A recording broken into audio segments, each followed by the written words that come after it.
na kadalasan sinusukat ang panlabas na kanyuan, may malalim at madalas hindi nababanggit na hamon na dinaranas ng marami. Isang kalunos-lunos na pangyayari ang dinanas ng isang ginang na nagkangalang Shandy. Isang sakit sa pag-iisip o pagkabaliw ang naging rehas sa buhay niya ng mahigit isang taon. Ngunit sa isang banda, himala ang gumulat sa lahat, sapagkat ang akalang wala ng pag-asa ay muling binigyan ng isang himala. Hindi alam ng lahat, pati na ng mga doktor, kung paano ito nangyari.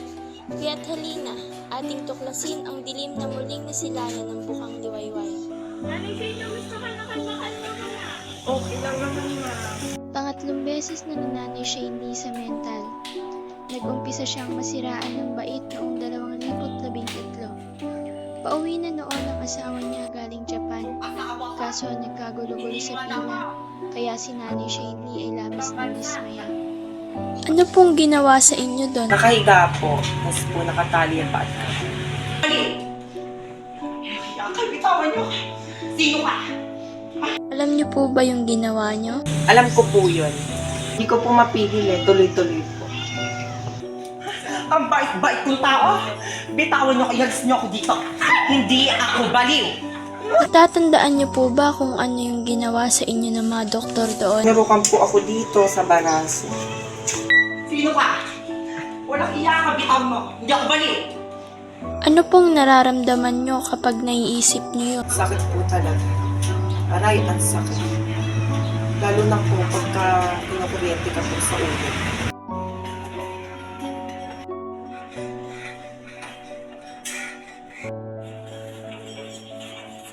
Nararamdaman niyo po yung pagkuryente? Opo, igaganon po sa ulo.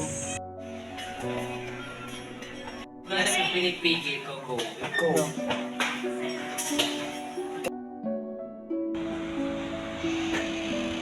Ngayon, kailangan niya uminom ng gamot 2 beses sa isang araw para daw mabalanse ang mga kemikal sa utak niya. Ang kemikal na hindi balanse daw sa utak ang siyang sanhi ng sakit nito. Tatagpuan ni Nanay Shandy ang karaniwan niyang katauhan. Yun ay kung di niya malilimutan uminom ng kanyang gamot. Kung hindi, ay baka mabalik siyang muli sa mental. Ang kalusugan ay tulad ng isang kandila na dapat natin alagaan at pagpapalagay. Kapag hindi natin ito inalagaan, ay maaari itong magdulot ng matinding pinsala sa ating kalusugan. Ngiti ng bawat isa ay kay gandang pagmasdan, ngunit may malalim na dahilan. Hindi normal sapagkat emosyon na tinatangi ay di maintindihan. Sarili mahalin at pahalagahan, pag-iisip ng sobrang iwasan.